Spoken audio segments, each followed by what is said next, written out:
Lisa had always been a creature of habit. Every morning at exactly 8:15, she would walk down Fifth Street on her way to the accounting firm where she worked. She liked routine. It made her feel safe and organized in a world that often felt chaotic and unpredictable. The walk to work took her exactly 12 minutes if she maintained her usual pace. She would pass the old bakery that had been there since the 1950s, cross at the traffic light by the flower shop, and then walk alongside the tall brick building that used to be the city's main bank, but now housed several small businesses. It was against this brick wall in the shadow of the old bank building that she first noticed him. He was sitting with his back against the red bricks, legs stretched out in front of him. His clothes looked worn but clean, and he had a small backpack beside him. What struck her most was how quietly he sat. He wasn't calling out to people walking by or holding up signs asking for money.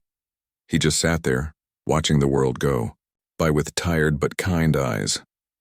Lisa found herself slowing down as she passed him that first morning. Something about him seemed different from other homeless people she had encountered in the city. There was a dignity in the way he carried himself, even in his difficult situation.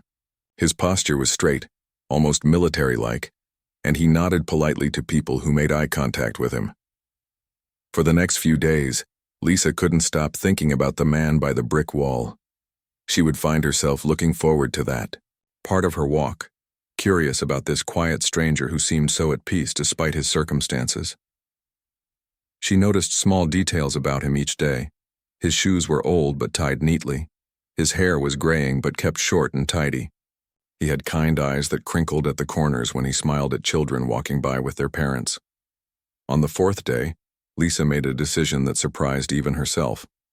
Instead of walking straight to work, she stopped at Tony's Cafe, the little breakfast spot she often grabbed coffee from on busy mornings. The owner, an elderly Italian man named Tony, knew her usual order by heart. "The regular today, miss?" Tony asked as she approached the counter. "Actually, could I get 2 breakfast sandwiches and 2 coffees today?" Lisa replied, her heart beating a little faster as she thought about what she was planning to do. Tony raised an eyebrow but smiled. "Big appetite today, or you got yourself a breakfast date?" Lisa laughed nervously. "Something like that." As she walked toward the brick wall with the warm food and coffee in her hands, Lisa felt her stomach flutter with anxiety. What if he didn't want her help? What if she was overstepping? What if this was somehow dangerous or foolish?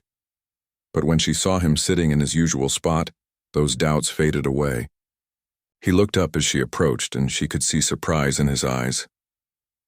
"Excuse me," Lisa said softly, trying to keep her voice steady. "I hope you don't mind, but I bought an extra breakfast sandwich and coffee. Would you like to have it?"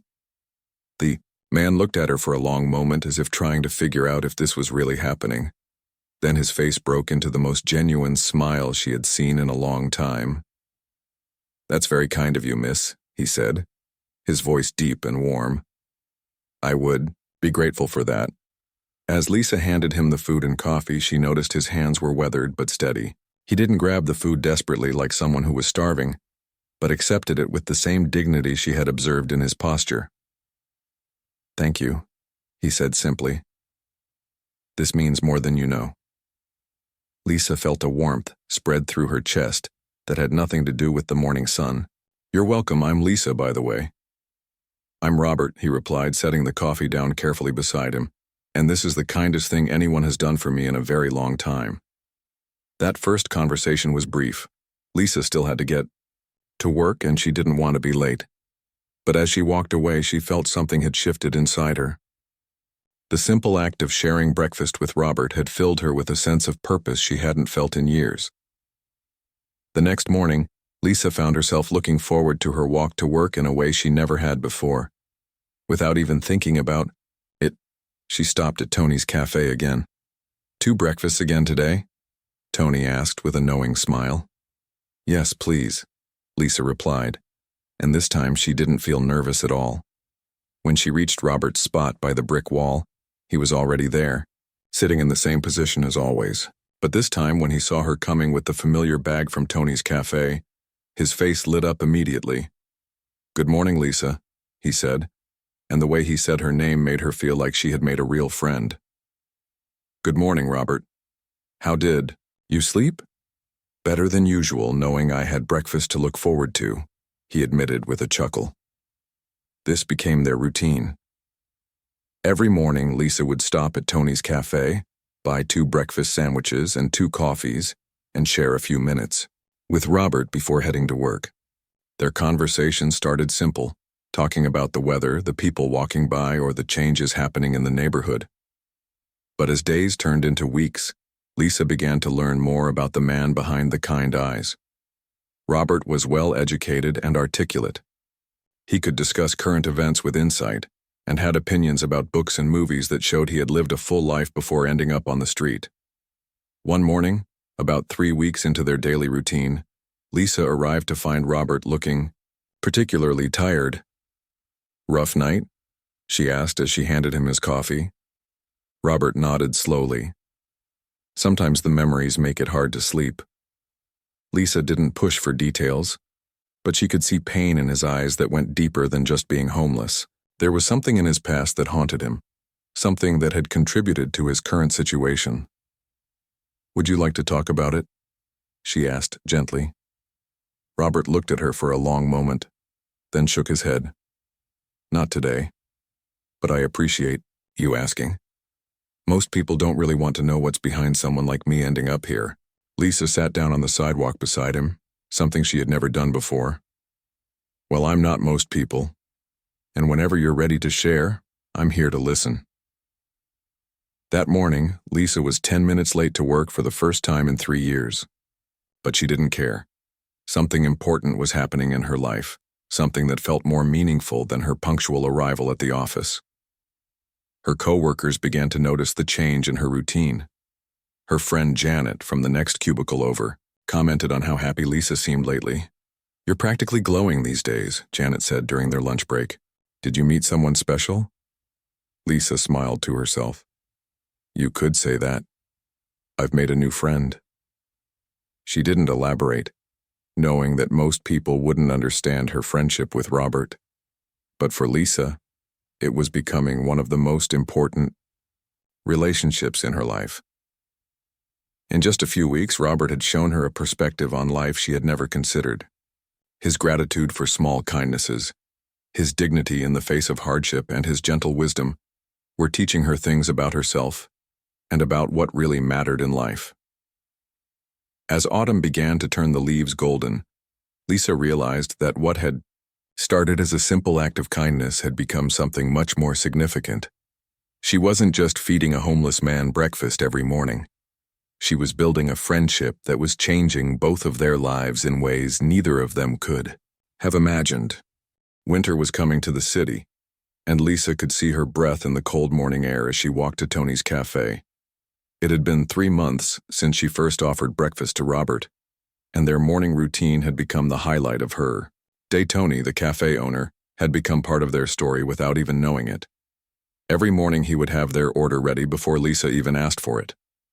2 breakfast sandwiches, 2 coffees, 1 black for Robert, 1 with cream and sugar for Lisa. "Your friend eating well?" Tony would ask sometimes, and Lisa would smile and nod. She had never told Tony the full story, but somehow the kind old man seemed to understand that something special was happening. As Lisa walked toward the brick wall that morning, she noticed Robert had found a thick cardboard to sit on, protection from the cold concrete. He was wearing a heavier jacket that looked new, and Lisa wondered where he had gotten it. "Good morning, Robert," she called out as she approached, her voice creating small puffs of vapor in the chilly air. "Morning, Lisa. You're bundled up well today. This cold snap is something else." As they shared their breakfast, Lisa noticed Robert seemed more talkative than usual. Over the months, she had learned to read his moods. Some days he was quiet and reflective. Other days he was more open to conversation. "Robert, can I ask you something?" Lisa said, wrapping her hands around her warm coffee cup. "Of course, ask away. You seem different from other people I see on the streets. I don't mean that in a bad way, but you carry yourself differently. You speak differently. What's your story?" Robert was quiet for a long moment, staring out at the people hurrying past them on their way to work. Lisa wondered if she had crossed a line, but then he began to speak. I wasn't always living on the streets, if that's what you're wondering, he said softly. I had a different life before all this. A career, responsibilities, people who depended on me. Lisa waited patiently, not wanting to push him but hoping he would continue. I served in the military for 12 years. Robert continued. Did 2 tours overseas in places where the heat could kill you and the danger never stopped. I was good at my job, good at leading men, good at making tough decisions under pressure. Lisa felt her heart skip a beat. A veteran. That explained so much about Robert's bearing, his discipline, the way he kept himself clean and organized even in his difficult circumstances. What happened when you came back? She asked gently. Robert's eyes grew distant. Coming home was harder than being in the war zone. Over there, everything made sense in a strange way. You knew who the enemy was. You knew what your mission was. You knew your brothers had your back. But back here... He paused and took a sip of his coffee. Back here I couldn't sleep. Every car backfiring sounded like gunfire. Crowds made me nervous. I'd jump at sudden noises. I couldn't concentrate at work. My wife tried to understand, but I was becoming someone she didn't recognize. Lisa listened intently, beginning to understand the pain behind Robert's kind eyes. The military has programs to help, but I was too proud to ask. I thought I could handle it on my own. Soldiers are supposed to be strong, right? We're supposed to come home and pick up where we left off. But it doesn't work that way, Lisa said softly. No, it doesn't. I started drinking to help me sleep. Then I was drinking to get through the day. Lost my job at the construction company. Then I lost my apartment. My wife left and took our daughter with her, said she couldn't watch me destroy myself anymore. Lisa felt tears forming in her eyes. I'm so sorry, Robert. Don't be sorry for me, Robert said, his voice firm but not harsh. I made choices. Bad choices. But I'm not looking for pity. I'm just explaining how a decorated sergeant can end up sitting on a sidewalk. They sat in comfortable silence for a few minutes, watching the city wake up around them. Lisa was processing everything Robert had shared, understanding now why he seemed so different from other homeless people she had encountered. How long have you been on the streets? She asked. About 4 years now. The first year was the hardest. I was angry all the time, angry at the world, angry at myself. But anger takes a lot of energy. And when you're trying to survive day by day, you learn to let it go. Do you still have contact with your family? Robert shook his head sadly. I tried calling my ex-wife a few times in the beginning, but she said it was too painful. My daughter, she would be 16 now. I missed so much of her growing up. That's the hardest part of all this. Lisa felt a determination growing inside her. Robert, there are programs now. Better programs than there used to be. Veteran services, job training, housing assistance. I know, Robert replied. I've looked into some of them. But when you've been on the streets for years, it's hard to believe that things can really change. Plus, I have a record now. A few arrests for sleeping in the wrong places, that kind of thing. It makes everything more complicated. Over the following weeks, Lisa found herself thinking about Robert's story constantly. She researched veteran services online during her lunch breaks at work. She printed out information about job training, programs, and housing assistance. But she was careful not to overwhelm Robert with too much help too fast. She had learned that preserving his dignity was important to him. One morning in December, Lisa arrived to find Robert looking particularly tired. Rough night? She asked, handing him his breakfast. Had the dreams again? Robert admitted. Sometimes they come back stronger than usual. Dreams about my unit, about friends who didn't make it home. Lisa sat down beside him, no longer caring if her work clothes got dirty on the sidewalk. Tell me about them, your friends, I mean. Robert's face softened. We called ourselves the Desert Wolves. Stupid name, but it stuck. There was Tommy, barely 19, always talking about his girlfriend back home. Jackson, who could fix any engine with a paperclip and some creativity. Rodriguez, our medic, who saved more lives than any of us could count. They sound like good men. The best. We looked out for each other over there. When Rodriguez got wounded, Jackson and I carried him 2 miles to safety. When I got separated from the unit during a sandstorm, Tommy risked his life to come find me. Lisa could hear the pride and love in Robert's voice when he talked about his military brothers. Do you stay in touch with any of them? I lost contact when I started falling apart, too ashamed to let them see what I'd become. They probably think I'm dead, or maybe they're better off thinking that. Robert, I don't think that's true. Real friendship doesn't disappear because of hard times. As winter deepened, Lisa noticed changes in Robert. Their daily conversations had given him something to look forward to, and gradually he began to share more stories, not just about the war and his struggles, but about his childhood, his dreams, his hopes for the future. He told her about growing up on a farm in Ohio, about learning to fix engines from his grandfather, about the day he decided to join the military because he wanted to serve his country. He talked about his daughter's first steps, her first word, the way she used to fall asleep on his chest when she was a baby. Lisa, in turn, began sharing her own stories. About her boring but stable job at the accounting firm, about her small apartment that felt too quiet most evenings, about how their morning conversations had become the most meaningful part of her day. You know, Lisa, Robert said one particularly cold morning, you've given me something I thought I'd lost forever. What's that? Hope. Not just the hope that comes from a warm breakfast, though I'm grateful for that too. But hope that people still care about each other. Hope that kindness still exists in this world. Hope that maybe things can get better. Lisa felt tears freezing on her cheeks in the cold air. Robert, you've given me something too. You've shown me what real strength looks like, what dignity means. You've taught me that everyone has a story worth knowing. As they finished their breakfast that morning, Lisa made a decision that would change both their lives forever. But she didn't know it yet. All she knew was that Robert had become more than just someone she helped. He had become her friend, her teacher, and one of the most important people in her world. Spring had arrived in the city, and Lisa felt like her whole world was blooming. It had been almost a year since she first shared breakfast with Robert, and their friendship had become the most treasured part of her daily routine. But today was different. Today she had news that made her both excited and nervous. As she walked to Tony's cafe that morning, Lisa's left hand felt strange and new with the diamond ring that David had placed there just 3 days ago. She kept looking down at it, still not quite believing it was real. The usual? Tony asked as she approached the counter, but then he noticed her beaming smile. Wait a minute.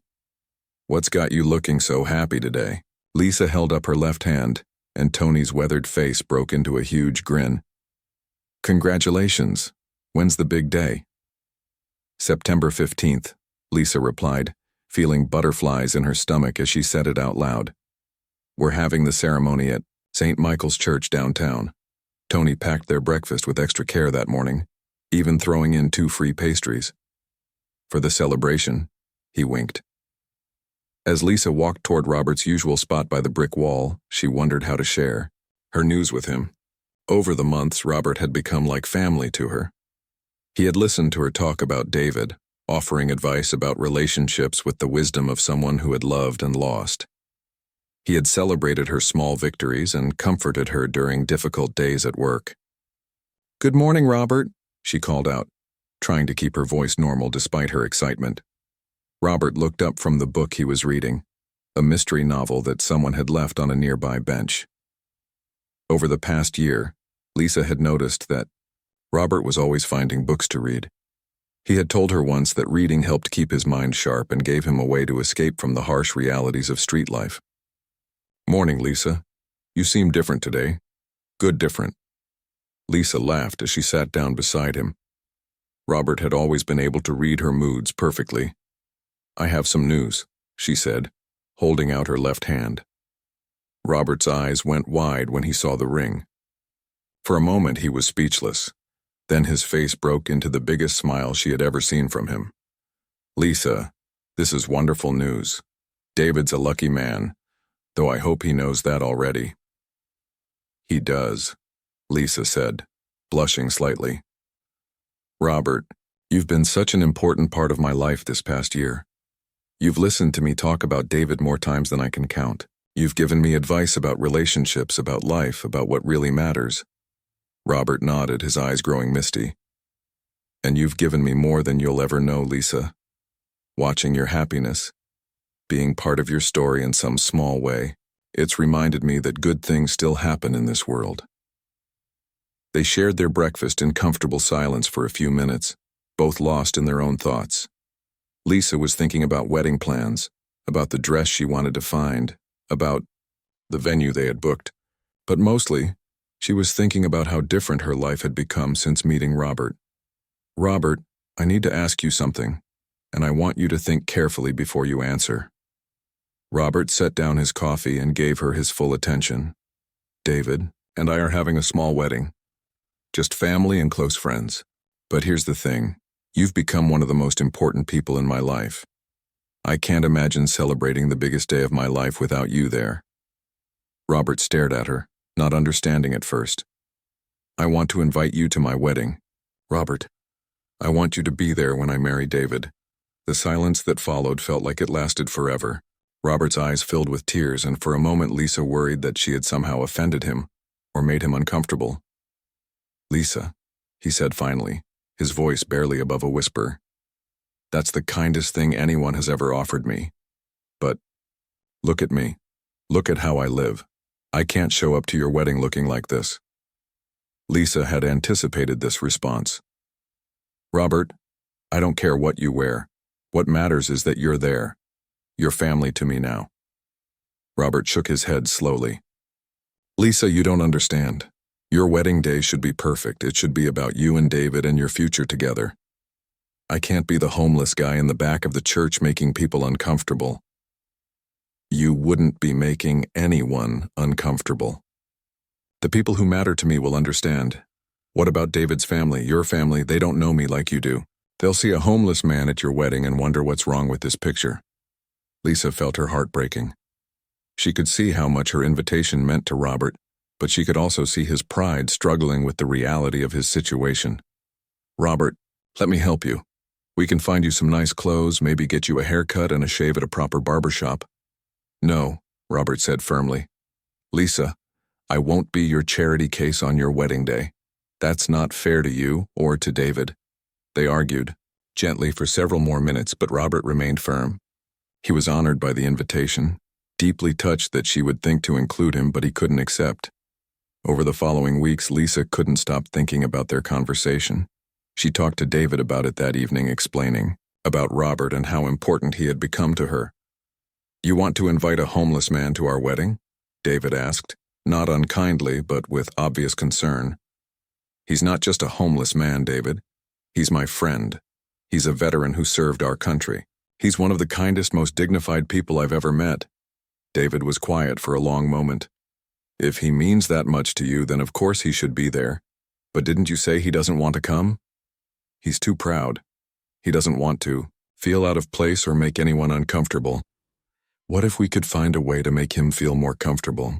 What if we could help him without making it feel like charity? Lisa loved David even more in that moment. This was why she was marrying him, his kind heart, and his willingness to understand what mattered to her. Every morning after that, Lisa would bring up the wedding invitation with Robert. She would describe the church, talk about the flowers they had chosen, mention the band they had hired. And always, she would end with the same request. The invitation still stands, Robert. I really want you to be there. And every morning Robert would smile sadly and shake his head. I appreciate it more than you know, Lisa. But it's better this way. 3 weeks before the wedding, Lisa tried a different approach. Instead of just talking about the wedding, she brought an actual invitation with her to their morning breakfast. The invitation was elegant, printed on heavy cream-colored paper with gold lettering. Mr. and Mrs. Johnson request the honor of your presence at the marriage of their daughter Lisa Marie to David Michael Patterson. Robert held the invitation with trembling hands, reading every word carefully. This is beautiful, Lisa. Your parents must be so proud. They are. And they know about you, Robert. I've told them how important you are to me. They want to meet you. Robert looked up at her in surprise. You told your parents about me? Of course I did. I told them about my friend Robert, who served our country with honor, who has taught me so much about strength and dignity, who has made my mornings brighter for almost a year now. What did they say? They said any friend of mine is welcome at my wedding. Robert was quiet for a long time, staring at the invitation. Lisa could see the internal struggle playing out on his face. Lisa, I want to be there. More than anything, I want to celebrate with you, but I can't show up looking like I've been living on the streets. It wouldn't be right. Then let me help you, please. I can't let you spend money on clothes for me. You have a wedding to pay for. Robert, the money doesn't matter. What matters is having you there. Robert folded the invitation carefully and handed it back to her. Keep this. And if I can figure out a way to clean myself up properly to look like someone who belongs at a wedding, then maybe I'll surprise you. Lisa felt a flutter of hope. Really? I'm not promising anything, but I'll think about it. That afternoon, after Lisa had gone to work, Robert sat by the brick wall holding the wedding invitation she had left with him despite his protests. He read it over and over, thinking about everything Lisa had given him over the past year. Not just the daily breakfast, but friendship, dignity, hope, and now this incredible honor. For the first time in years, Robert began to think about reaching out to people from his past, people who might be able to help him, people who had served with him, who would understand what Lisa's friendship had meant to him. As the sun set that evening, Robert made a decision that would change everything. He walked to the public library and asked to use their phone. It was time to make a call he had been too proud to make for 4 long years. It was time to reach out to his brothers from the Desert Wolves. Robert's hands were shaking as he dialed the number he had memorized years ago but never had the courage to call. The public library was quiet around him, with only the sound of pages turning and keyboards clicking in the background.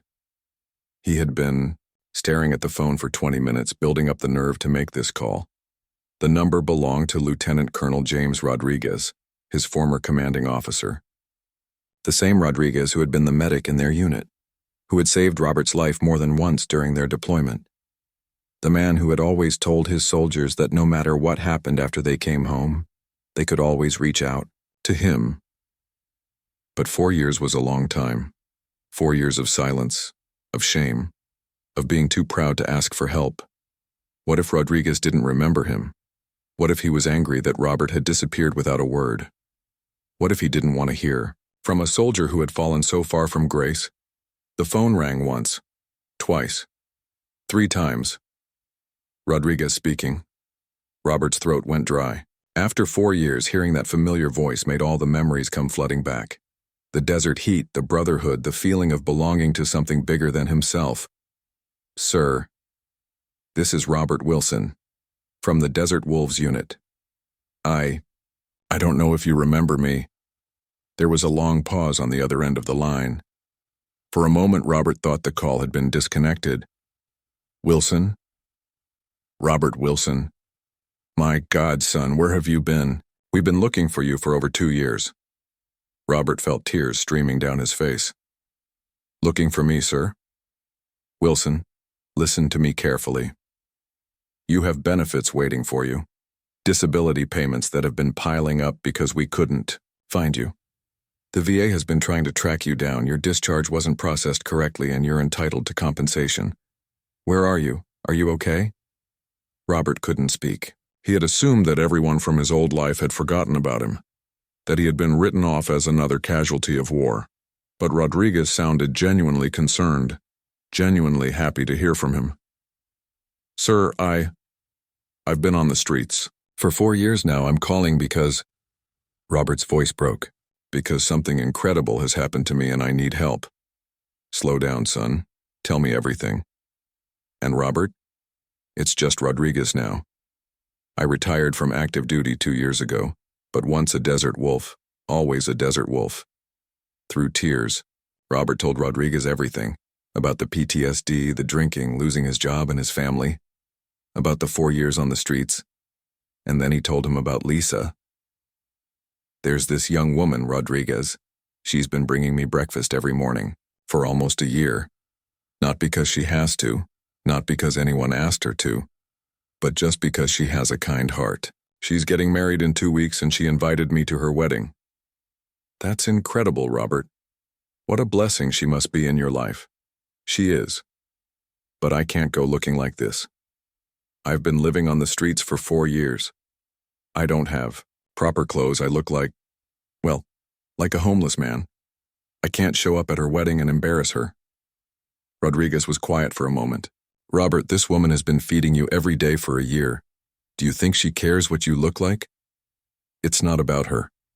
It's about me. It's about showing up with dignity, showing respect for what she's given me. Rodriguez, she saved my life in ways she doesn't even understand. What do you need, son? I was hoping maybe you could help me find some decent clothes. Maybe help me get cleaned up so I can attend her wedding without looking like I don't belong there. Rodriguez's voice changed, becoming more serious. Robert, give me your location. I'm coming to get you right now. Sir, you don't have to. I've been looking for you for 2 years, Wilson. I'm not hanging up this phone until I know where you are. 2 hours later, Robert was sitting in Rodriguez's truck, still not quite believing this was really happening. Rodriguez looked older, with more gray hair and lines around his eyes, but he still had the same commanding presence that had made him such a good leader. First stop is the VA office, Rodriguez said as they drove through the city. We need to get your paperwork sorted out. You have money coming to you, Robert. A lot of money. I don't understand. Your discharge was classified incorrectly. You should have been discharged with full disability benefits for PTSD. The payments have been accumulating in an account for over 3 years. Plus, there are programs for housing, job training, medical care. You don't have to live on the streets anymore. Robert stared out the window, watching the familiar streets pass by. Why didn't anyone tell me about this before? We tried to find you. We sent letters to your last known address, but they came back undelivered. We contacted your ex-wife, but she said she hadn't heard from you. We even hired a private investigator, but you had completely disappeared. At the VA office, Rodriguez introduced Robert to several people who seemed to know all about his case. They had been tracking down Desert Wolves veterans for a special program designed to help soldiers who had fallen through the cracks of the system. Mr. Wilson, said Mrs. Chen, the benefits coordinator, you have over $40,000 in back payments waiting for you. We can have the first installment available within 48 hours. Robert felt dizzy. $40,000. It was more money than he had seen in years. But Rodriguez wasn't done. There's something else, Robert. Something about this wedding you mentioned. What do you mean? Rodriguez smiled. I called the other Desert Wolves after we talked. Jackson, Tommy, Williams, Patterson, all of them. They're scattered across the country now. But when I told them we had found you and about this woman who's been taking care of you, Rodriguez paused and Robert could see emotion in his eyes. Robert, this woman didn't just save your life. She gave you back your dignity, your hope. She treated you like a human being when the rest of the world had written you off.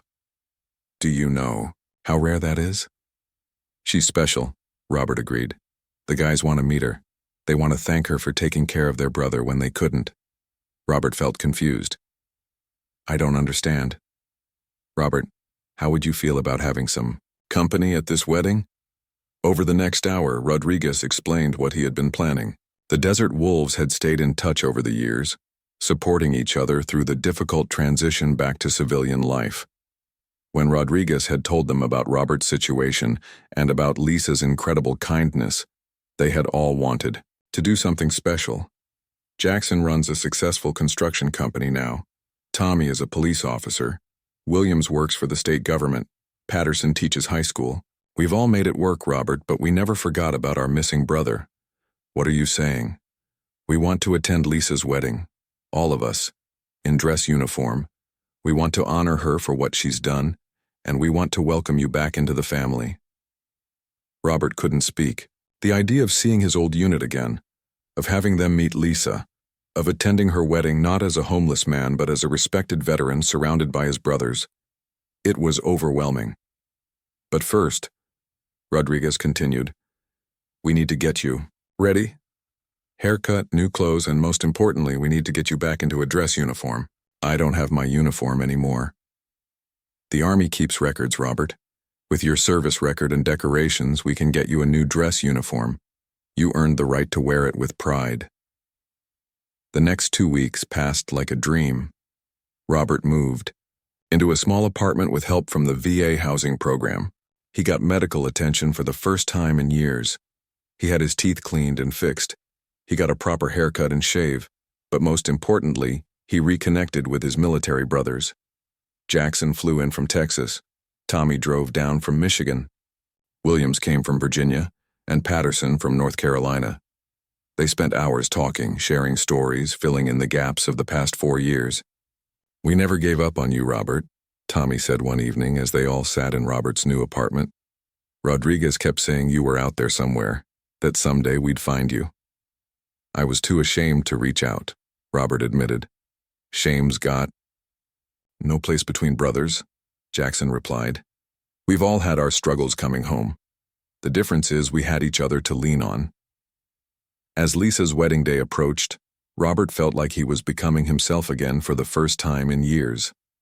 Not just because of the money or the apartment or the medical care, but because he had his brothers back. He had his identity back, and it was all because one young woman had decided to share her breakfast with a stranger sitting by a brick wall. The night before the wedding, Rodriguez presented Robert with his new dress uniform. It was identical to the one he had worn years ago, complete with all his service ribbons and decorations.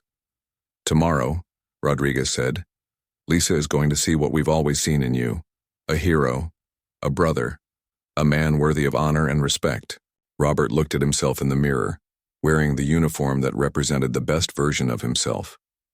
Tomorrow, he would walk into that church not as a homeless man, but as Staff Sergeant Robert Wilson, surrounded by his military family, ready to honor the woman who had saved his life with nothing more than daily kindness and genuine friendship. The morning of September 15th dawned bright and clear, with just a hint of autumn in the air. Lisa woke up in her childhood bedroom, surrounded by the familiar pink walls and photos from her teenage years. Today was her wedding day, and she felt a mixture of excitement and nervousness that made her stomach flutter like butterflies. As she got ready with her bridesmaids, Lisa found herself thinking about Robert. She hadn't seen him for the past 2 weeks, ever since he had mysteriously stopped showing up at their usual breakfast spot by the brick wall. She had gone there every morning, hoping to find him, wanting to tell him about the final wedding preparations and secretly hoping he might have changed his mind about attending. But the spot by the brick wall had been empty each morning, and Lisa was worried. Had something happened to him? Was he okay? She had even asked Tony at the cafe if he had seen Robert, but Tony just shrugged and said he hadn't been around. Lisa, stop fidgeting, her maid of honor Janet said as she helped Lisa into her wedding dress. You're going to wrinkle your dress before we even get to the church. I can't help it, Lisa replied, smoothing down the silk fabric. I keep thinking about someone who might not be there today. David will be there, honey. He's probably just as nervous as you are right now. Lisa smiled but didn't explain. She hadn't told her bridesmaids about Robert. How could she explain that she was worried about a homeless man who had become one of her dearest friends? They wouldn't understand the depth of that friendship or why his absence felt like such a loss on what should be the happiest day of her life. An hour later, Lisa was standing at the back of St. Michael's Church, her arm linked through her father's. The church was filled with family and friends, all dressed in their finest clothes, all smiling and waiting for the ceremony to begin. Ready, sweetheart? Her father asked, squeezing her arm gently. Lisa nodded, though her eyes were scanning the pews one more time, hoping against hope that she might see Robert's familiar face among the guests. But as the wedding march began to play, she accepted that he wasn't coming. As Lisa walked down the aisle, she smiled at the faces of everyone she loved. Her mother was crying happy tears in the front row. David's parents were beaming with pride. David himself was standing at the altar looking handsome and nervous in his black tuxedo. But as Lisa passed the third pew on the right side of the church, something caught her eye that made her heart skip a beat. There, sitting straight and proud in a crisp military dress uniform, was Robert. But this wasn't the Robert she had been sharing breakfast with for almost a year. This Robert was clean-shaven, his hair neatly trimmed, his uniform decorated with ribbons and medals she had never seen before. He looked like a completely different person, dignified, proud, and absolutely handsome. When their eyes met, Robert smiled and nodded slightly. Lisa felt tears of joy welling up in her eyes. He had come. Somehow, he had found a way to be there, for her special day. But as Lisa continued down the aisle, she noticed something else that made her stop breathing for a moment. Robert wasn't alone. Sitting beside him and in the row behind him were 6 other men, all wearing identical military dress uniforms, all sitting with the same straight-backed posture, all watching her with warm, respectful smiles. Lisa's father felt her pause and whispered, "Everything okay, honey?" Lisa nodded, though her mind was racing. Who were these men? How did Robert know them? And how had he managed to get that beautiful uniform? The wedding ceremony passed in a blur of happiness and confusion. Lisa kept glancing over at Robert and his companions, trying to understand what was happening. During the exchange of vows, she saw Robert wipe tears from his eyes. During the kiss, all 7 men in uniform stood and applauded along with the rest of the congregation. After the ceremony, as guests moved to the reception hall in the church basement, Lisa was greeting people and accepting congratulations when she felt a gentle tap on her shoulder. She turned around to find Robert standing behind her, and up close he looked even more transformed than she had realized. The uniform fit him perfectly, and the man wearing it bore little resemblance to the homeless veteran she had been sharing breakfast with. "Robert," she breathed, not caring that tears were running down her cheeks and probably ruining her makeup. "You came. You actually came. I couldn't miss your special day, Lisa. Not after everything you've done for me." Before Lisa could respond, David appeared at her side. "You must be Robert," he said, extending his hand. "Lisa has told me so much about you. I'm honored to meet you." Robert shook David's hand firmly. "Congratulations, David, you're marrying an angel. I hope you know how lucky you are." "I do," David replied sincerely. "And I understand I have you to thank for keeping her safe on her morning walks all these months." Lisa looked confused. "What do you mean?" Robert smiled. "I may have been sitting by that wall, but I was always watching out for you, Lisa. Making sure you got to work safely every morning." Before Lisa could process this revelation, one of the men in uniform approached them. He was older than Robert, with graying hair and kind eyes, and he carried himself with obvious authority. "Mrs. Patterson," he said formally, "my name is James Rodriguez. I was Robert's commanding officer during his service in Afghanistan." Lisa looked back and forth between Rodriguez and Robert, beginning to understand. "Robert called me 2 weeks ago," Rodriguez continued. "He told me about a young woman who had been feeding him breakfast every morning for almost a year. A woman who had invited him to her wedding even though she knew he was homeless." Lisa felt David's hand slip into hers as Rodriguez continued speaking.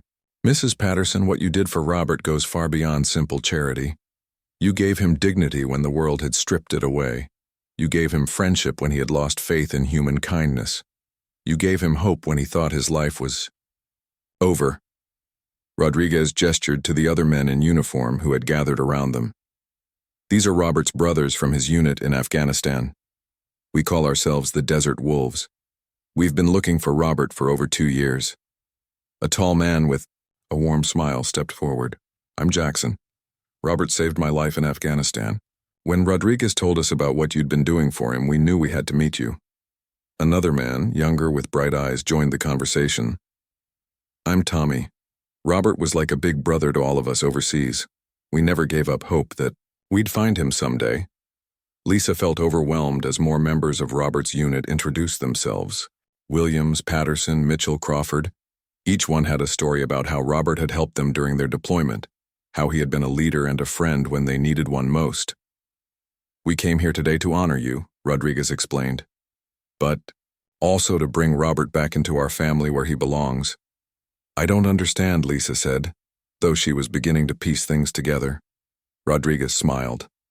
Robert has been living on the streets for 4 years, but he's entitled to full disability benefits that have been accumulating in an account. He now has housing, medical care, and financial support. Most importantly, he has his brothers back. Robert stepped closer to Lisa. Lisa, I disappeared for 2 weeks because I was getting my life back together. Rodriguez and the guys helped me get clean, get healthy, and get back into uniform. I wanted to come to your wedding as the man I really am, not the broken person you found sitting by that wall. Lisa was crying openly now, not caring about her makeup or her wedding dress. Robert, I never saw you as broken. I saw you as my friend. I know, Robert said softly, and that's exactly why you saved my life. The reception that followed was unlike anything Lisa had ever imagined. The Desert Wolves sat together at a table near the front, sharing stories about Robert's service and their brotherhood. Lisa learned that Robert had been decorated for bravery, that he had saved multiple lives during combat, that he had been respected and beloved by his unit. During the dinner, Rodriguez stood up to make a speech. Ladies and gentlemen, I'd like to tell you about a hero. Staff Sergeant Robert Wilson served his country with distinction in Afghanistan. He led men through impossible situations and brought them home safely. But when he came home, he struggled with invisible wounds that many veterans carry. The room was completely silent as Rodriguez continued. For 4 years we lost track of our brother. We searched for him, worried about him, never gave up hope. And then 2 weeks ago, he called me with an incredible story about a young woman who had been feeding him breakfast every morning for almost a year. Rodriguez looked directly at Lisa. Mrs. Patterson, you didn't just feed Robert's body. You fed his soul. You reminded him that he was worthy of kindness, worthy of friendship, worthy of love. You saw past his circumstances to the good man underneath. The room erupted in applause as Rodriguez raised his glass. To Lisa Patterson, who proved that sometimes the smallest acts of kindness can change everything. And to Robert Wilson, welcome home, brother. Welcome home. As the evening continued, Lisa danced with David, celebrated with her family, and felt overwhelmed by the love surrounding her. But the moment that meant the most to her was when Robert asked her for a dance. Thank you, he said as they swayed to the music. For everything. For seeing me as human when I had forgotten how to see myself that way.